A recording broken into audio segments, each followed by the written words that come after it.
Tel Aviv ও ইলাতে Israeli সেনা ঘাঁটি লক্ষ্য করে ড্রোন হামলা চালিয়েছে ইয়েমেনের হুতিরা। আজ মঙ্গলবার রয়টার্সের প্রতিবেদনে বলা হয়েছে, এক টেলিভিশন বক্তৃতায় এই বিষয়টি নিশ্চিত করেছেন হুতির সামরিক মুখপাত্র ইয়াহিয়া সারি। তবে তাৎক্ষণিকভাবে এই হামলায় ক্ষয়ক্ষতি বা হতাহতের খবর পাওয়া যায়নি।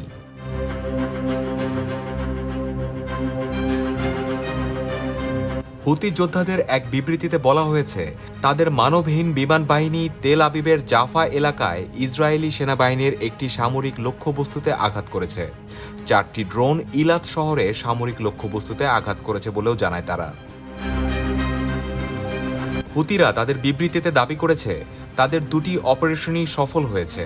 এতে বলা হয়েছে, ইয়েমেনি সশস্ত্র বাহিনী ফিলিস্তিন ও লেবাননের সকল অবিচল যোদ্ধাদের তাদের জাতির প্রতিরক্ষা এবং ইসরায়েলি আমেরিকান আগ্রাসন মোকাবেলা করার জন্য স্যালুট জানায়। একজন প্রত্যক্ষদর্শীর বরাতে রয়টার্স জানিয়েছেন, তেল আবিবে বিস্ফোরণের শব্দ শোনা গেছে।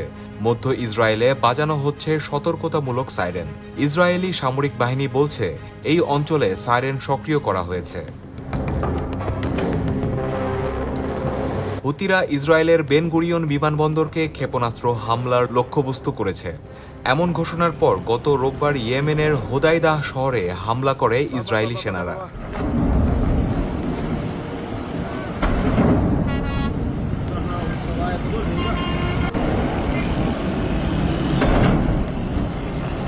বাবা